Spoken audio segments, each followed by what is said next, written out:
అందరికీ నమస్కారం. ఇద్దరు వ్యక్తులు రెండు వేరు ఇళ్లల్లో ఉండేవాళ్ళు.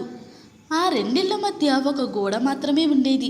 ఒకరు రిటైర్ అయిన పెద్ద మనిషి, మరొకరు ఒక యువకుడు. ఆ ఇద్దరు ఒకేలాంటి మొక్కలు నాటి ఇంటికి ఇరువైపులా పెంచడం మొదలుపెట్టారు. ఆ యువకుడు చెట్లకి చాలా నీళ్లు, ఎరువు ఇవ్వసాగాడు. కానీ ఆ పెద్ద మనిషి కాస్తంత ఎరువు, కొన్ని నీళ్లు ఇచ్చేవాడు. కొంతకాలానికి ఆ యువకుడు నాటిన మొక్క పచ్చగా ఆకులతో నిండుగా తయారైంది. ఇక ఆ పెద్ద మనిషి నాటిన మొక్క అంత ఎక్కువగా కాకపోయినా బలంగా నిండుగా అయింది. ఒక రాత్రి ఈదురుగాలులతో కూడిన వర్షం కురిసింది. మర్నాడు ఉదయం ఆ ఇద్దరు వాళ్ళ నాటిన మొక్కల పరిస్థితి ఎలా ఉందా అని చూడడానికి బయటకు వచ్చారు. ఆ యువకుడు అంత జాగ్రత్తగా పెంచిన చెట్టు వేళ్లతో పాటు పడిపోయి ఉండడం చూశాడు.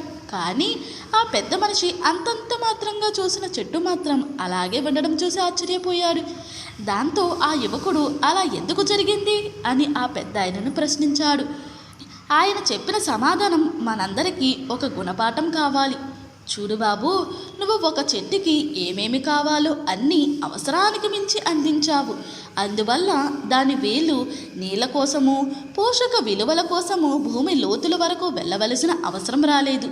నేను చెట్టు బ్రతకడానికి మాత్రం సరిపడే నీళ్లు, ఎరువు ఇచ్చినందువల్ల ఇతర పోషకాల కోసం అది తన వేళ్ళును భూమి లోతుల వరకు పరిచింది.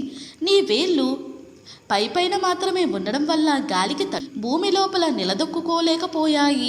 నా వేళ్ళు భూమి లోతుల వరకు పాకి ఉండడం వల్ల ప్రకృతి విసిరిన సవాలును తట్టుకుని చెట్టు అలాగే నిలబడగలిగింది.